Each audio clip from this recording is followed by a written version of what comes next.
The end of make-believe, giving the Toy Story franchise the dignified death it deserves. By Keith Hayden. Notice, this is an unofficial, non-commercial fan pseudo-treatment of a potential Toy Story 6. This is not affiliated with Disney, Pixar, or the owners of Toy Story. Warning. It should be obvious, but major spoilers for Toy Story 1 through 5, the movies ahead. The release of Toy Story 5 in June 2026 got me thinking about age. The topic of death wasn't far behind. That's because this franchise has spent 30 years doing the one thing its own characters are terrified of, refusing to be put away. Every half-decade or so, it dodges the donation bin again, finding a clever new reason to continue its core story. But should Toy Story be discarded like a teenager's childhood toy, once beloved and inseparable from its owner? Many believe so. There's a strange irony in the fact that Toy Story has become the toy that you keep tripping over on your way to the bathroom at 2 a.m. Kids love it, but adults keep wondering why it keeps showing up in awkward places on the floor. The franchise is that toy, the one that evades being thrown away. The original movie worked because it captured a simple and universal feeling. To a child's imagination, toys are more than plastic and cloth composites. They're adventurers and friends that are endowed with life via a spark of creative energy. Through their unwavering existence and play, the secret emotional life of the child matures. But children grow up. Resisting the change that comes with that inevitability is the primary concern of all Toy Story films. The movies always had semi-interesting villains, but the most prominent unnamed one is time. From the beginning, the toys lived with an expiration date. Andy and Bonnie wouldn't stay kids forever after all. So Woody and the others spend the majority of the films fighting impending obsolescence. A very human struggle, which is one reason the movies resonate so deeply. Toy Story, the original film, introduced Woody's fear of being replaced by Buzz. Toy Story 2 expanded that fear into the terror of being preserved instead of loved. Toy Story 3 gave the gang their closest brush with complete annihilation, then gave us definitive emotional closure and followed it up with the toys' perfect goodbye, Andy passing them on to Bonnie. Then Toy Story 4 arrived to give Woody his own personal epilogue, while exploring what it means to be alive through Forky's character. The theme of life, being antithetical to non-existence, was another bout in Toy Story's eternal battle against erasure. The problem with continuing Toy Story as a franchise is not that toys are no longer interesting.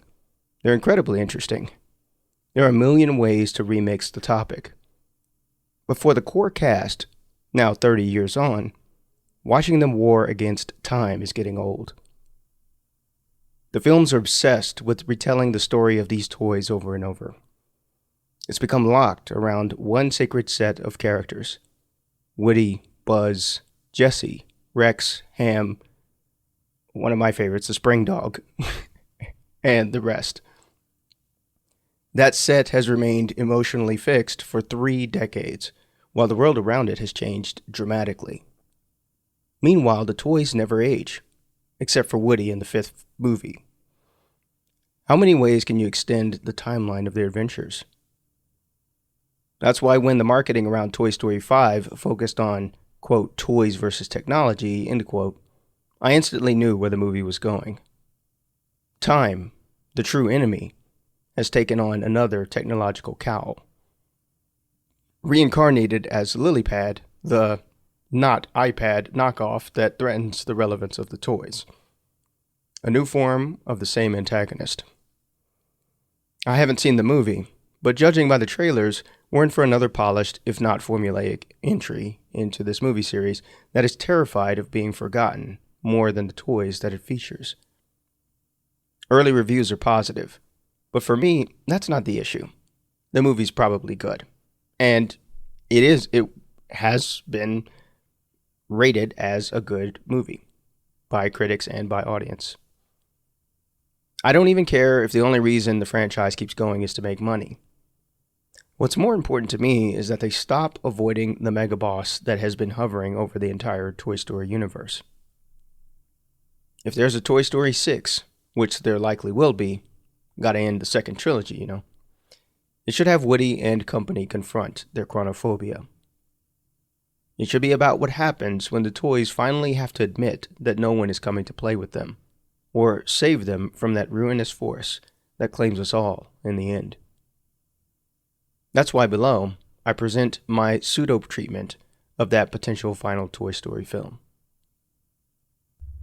Toy Story 6, The Last Play. My version of Toy Story 6 is called Toy Story 6, The Last Play. Every previous film resolved on a transition. The toys got passed down, moved on, or set free. That's the move a middle chapter makes to keep the door open for future films. A final movie must resolve on permanence. Here's the simple premise. Bonnie grew up, but she didn't throw the toys away, nor did she donate or pass them along. She did something much more common and cruel from the perspective of the toys. She kept them, but left them in a forgotten closet in her house. They're in several shoe boxes behind an old wedding dress, a boot box that was never opened, and a bunch of now inappropriate adult Halloween costumes. Who occupies the house? In an odd twist of Hollywood coincidence, it's Andy's elderly parents. That's a perfect setup for how things will unfold later. This is where the movie begins. Life in the closet. The toys have been in storage for years, doing what they've been doing for the entire filmology, trying to find a way to connect or reconnect with a new kid. While they wait, they tell stories of their past misadventures and occasionally go on scouting, quote, missions for signs of life in the house. On these perilous outings, they routinely must thwart or evade the gadgets of futuristic elder care technology. Roombas, a humanoid robot called Carabot, and the usual obstacles. Humans, now Andy's elderly parents, a cat named Scratches, and toy flesh-eating termites. All of these would be a part of the set pieces in the script. The toys maintain routines with their established roles. Buzz and Jessie, now married, work to keep morale high. Rex worries, Ham's jokes are more bitter. Forky is the calmest of the group, because he's already lived knowing that he's always been trash. Lilypad, now dated and unupdated, can barely hold a charge with her cracked screen, but still occasionally turns on as a reminder of the good old days. Oh, and Woody's back. Because, it's Toy Story and he has to be in it, even if he's not important to the story, as Toy Story 5 reminded us. In the closet, the toys are restlessly hopeful. At first, Woody, with the help of Buzz and Jessie, attempt to raise everyone's spirit by turning the situation into an operation, like they always do.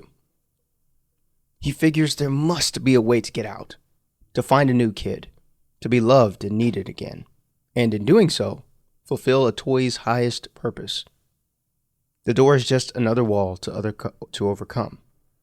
They've faced higher ones in the past, he figures. Woody's core belief is that toys are meant to be there for comfort or companionship. As instruments of imagination, they are the most useful to owners through play. Kids give toys life. Life gives meaning to toys. But what happens when there is no next kid? The false adventure. This is the centerpiece of the movie, and it's where the series fatigue transforms into narrative fuel for this would-be series finale.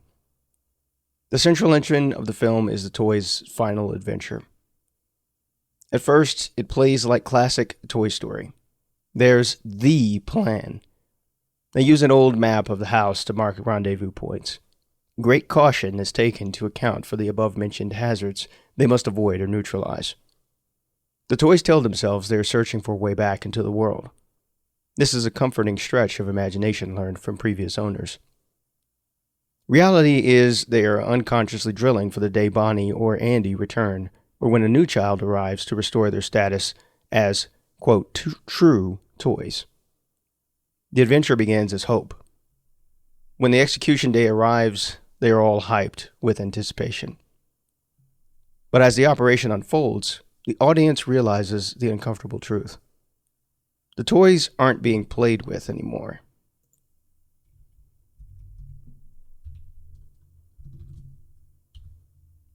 There's no child there to animate their purpose.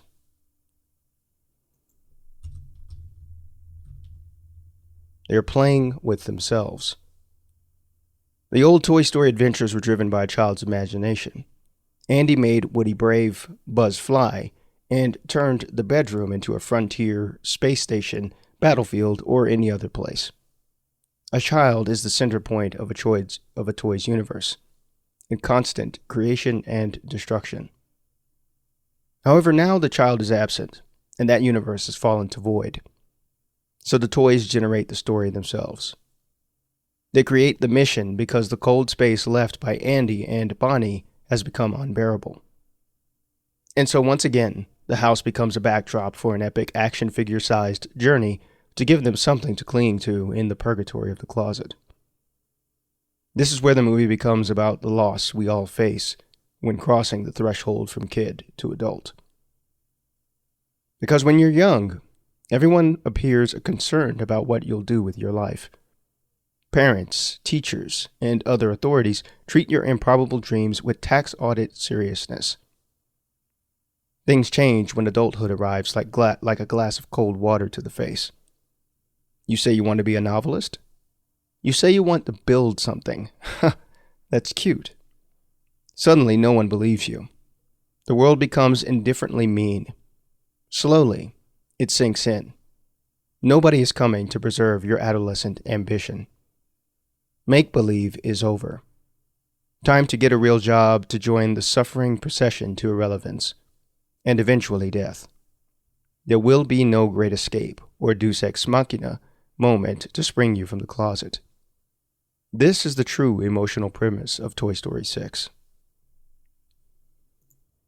The midpoint, Andy's return.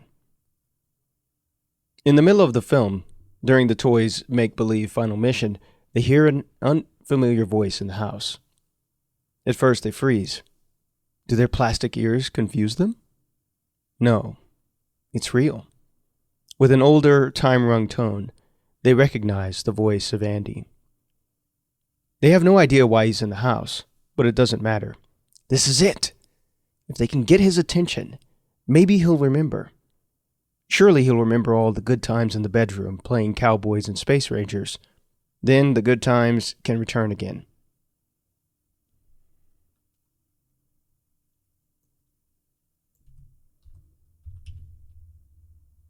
Woody and the toys scramble to realign the ongoing mission to reach Andy before it's too late.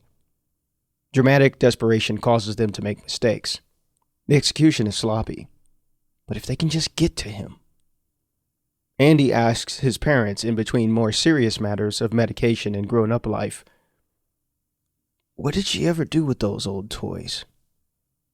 His dad replies, "Oh, I don't know. They're probably somewhere around here. Lost things have a way of finding where they're supposed to be." Andy pauses. A sad smile crosses his face as he looks upstairs. The camera pushes in on his middle-aged face, the thinning hairline, skin dragged down by the sleeplessness of modern anxiety. The toys are rushing into position. Almost there. Andy takes a step toward the stairs. Then his phone rings. Next, he's talking to someone with exhaustion in his voice. It's his wife, asking if he remembered to run an errand for his kids. In under a minute, he hugs his dad goodbye, and the standard quiet returns to the house, as if he were never there. The toys are devastated. The attempt to resume the mission is planned, but now it feels completely fake. As they return to the closet, the undeniable realness draws a blanket of silence over them. Andy's not coming back. Nor is Bonnie. No one is. The unopened toy. One of the key new characters is an unopened toy. In high school, I bought an original Donatello action figure from Teenage Mutant Ninja Turtles from a failing KB Toys bargain bin. It was 3 for $10. This wasn't a purchase for play. It was a collector's decision. Donatello was valuable not as an instrument of imagination, but as an investment. In fact, just recently, in 2025, I ended up selling that original Donatello for $20. Maybe a little over double for what it was worth. So not bad. But from a toy's perspective, that's a strange fate. Preservation isn't the same as being treasured. Though this theme was explored somewhat in Toy Story 2, that was more about Woody's choice between the family he always knew, Andy's toys, and his, quote, biological kin, the Prospector's Collection set. This unopened character complicates the easy lesson of Toy Story. While the others can say, at least we were played with once, with Andy's or Bonnie's initials somewhere on them, he can't. He's just a conversation piece with no child history to console him in the dusty dark of the closet. What tragedy for this character. Donatello's character arc, or whatever character passes the licensed smell test for Pixar, isn't about being opened by a child. That's too easy. The trajectory of his story is that the other toys play with him in the end. In the final stretch of the film, after the false hope of Andy's visit, the gang finally brings him into the game. He says, You opened me, he says with a tearful tone. I'm worthless. Ham replies, Yeah, just like the rest of us. You'll fit right in. For the first time in his existence, he's not a collectible. He's a true toy. It's not the purpose he imagined or wanted, but it's the one that he was given and therefore had to accept. Different fates. After the revelation that Andy's not coming back, the toys finally realize they can't run from fate anymore. Time, that ancient nemesis they've avoided for the entire series, corners them between a box of old shoes and a blade of light below the door. Each toy must confront how they'll spend eternity. Jessie can't bear her destiny in the closet, so she chooses risk. Better to take the chance of finding something new than waiting for emptiness to fill her, she reckons. Departure beats depression. Buzz and Jessie have a disagreement over this, staying or going. True to his nature, Buzz believes in loyalty and order. Andy's toys need them, he argues. Departure at a critical moment such as this is dereliction. Following an emotional argument, ultimately, Jessie decides to let him go, just as he's had to release so many before. They separate. Order is the first order of business after Jessie leaves. Play an obligatory sentimental Toy Story song during this montage. You know how they always do. Buzz uses his routine to mask his sadness at Jessie's absence, smoothing over time's wrinkles. He creates schedules, watch rotations, emergency plans to turn the closet into a contingency operations theater. But over time, everyone acts with disinterest. The seizing truth sneaks into their plastic hearts. Procedure can keep you busy, but it can't tell you why you're alive, or if you should keep living the same way. As for the other main toys, Rex discovers that play itself still matters. He's scared, as always, but he enjoys in any invented adventure. He considers his post-life play the ultimate proving ground of his imagination. Ham becomes more of the cynical realist he's always been. Nobody's coming, he says. Then with resignation he adds, that doesn't mean nothing mattered. Forky continues his role as the simplistic philosopher. As trash that became a toy, he knows everything in life is constructed. Bodies, identities, and roles in the world. Why not the same for destiny, he muses. Lily Pad powers on one last time. Her final decision to deplete the remaining charge on her battery allows the crew to relive the tender memories with Bonnie before she grew up. That final night is a huge watch party, with the toys telling stories and reenacting past play sessions until dawn. In the morning, Buzz checks on Lily Pad, but the power button no longer works. Buzz delivers a somber farewell. She was a noble screen that shielded us all from sadness a little while longer.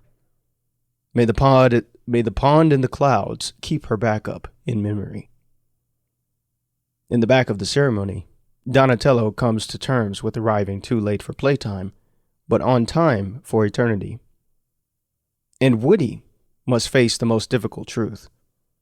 There is no final mission or new kid. Only time, with unending infinity, is left to confront. Woody's final arc. Woody has always needed someone to need him. This is his virtue and vice. In the first film, he needed to be Andy's favorite. In the second, he chose between preservation and love, because love meant being needed at home with Andy instead of in Japan on display. In the third, he let Andy go. In the fourth, he imagined, then lived, a life beyond belonging to one child. And in the fifth, he embraced his role as a mentor figure to Jessie and savior of lost toys. But without all the authority granted by that sheriff's badge, much of it self-appointed, who is he?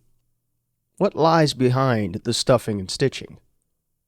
Here he's forced to decide who he wants to be when no child, rescues, or adventures await to provide him with external purpose. Woody spends most of the movie resisting this choice. He keeps creating plans to save the group, believing he can continue to be leader. But in the third act, that melancholy sunset of life beams on the horizon. This leads to the true ending. Buzz convinces him in a poignant scene that he did enough. He gave joy to Andy and Bonnie, delivered other toys to safety, held the group together in hard times, in addition to surviving replacement, abandonment, donation, daycare, near incineration, separation, and freedom. That's more than enough of a life for any cowboy, Buzz says. The ending. The toys' decisions for how to spend forever are as diverse as their appearances. Some decide to leave. Others donate themselves or set up in permanent position of display around the house. Others stay in the shoebox. After everyone decides their fate, the question falls on Woody and Buzz. At the end of a life of adventure, Woody takes off his hat, stares at it for a while, then sets it down. Next goes the sheriff's star. Past authority means nothing in eternity. Funeral silence halts the surroundings. Buzz watches him. He starts to say something, but the moment hangs. He realizes the time for talk and action is done. He just extends his hand for a handshake. Thanks for the journey, partner. Woody clasps it and shakes. Thanks for being a friend. They say together, to infinity and beyond. Cut to black. Why this should be the final Toy Story. This is the only Toy Story 6 I want to see. The central questions of the movie franchises are, from the perspective of their toys, what happens when kids grow up? And how does the relationship between a child and their toys evolve the lives and personalities of both parties? Ironically, the series is strongest and most emotional when it focuses on those timeless questions, not on the toys themselves. And in that way, this version of Toy Story 6 acknowledges that truth. That this story called Toy Story really was never about the toys. The point was to remind adults and children of the power of imagination and play. By turning tough situations into adventures, It reminds us that all problems can be solved with enough creativity. That at any time you like, and in any way you choose, you, yes, even you, listening to this, can go to infinity and beyond, even if only in your mind. But you have to decide. No other person, toy, or external event can make the choice for you. The finale of Toy Story 6 makes that clear for the audience and the toys themselves. At some point, you have to play make-believe, not for entertainment, but for yourself, even when the world tells you to stop and grow up. In the twilight of existence, when the expediency of the present has faded, you have to choose how to spend your remaining days. And if it feels right to you, and doesn't harm others negatively, then it's right. Toys and people. People and toys. Neither get cinema-worthy ends in the eyes of the world. The memory of them gets placed in a box by a public who cares enough to bury them, but doesn't care enough to return. That's why the most emotional ending for the Toy Story movies would not be proving that Woody and Buzz are still relevant and needed forever. It's letting what they achieved through the films be enough and allowing the audience to determine their legacy. This is the fate of toys and humans. One I'd happily pay $20 to see in the theater. If you listened to the entire essay, I hope you enjoyed it, and I hope you enjoyed my ideas for Toy Story 6. But I wanted to let you know I've got a little bit of a bonus to this post, because I'm realistic in the fact that, one, Disney will probably never see this idea, and that they will continue to make Toy Story movies until they are unprofitable or until they are review bombed so bad that they stop making them, which is not likely to happen.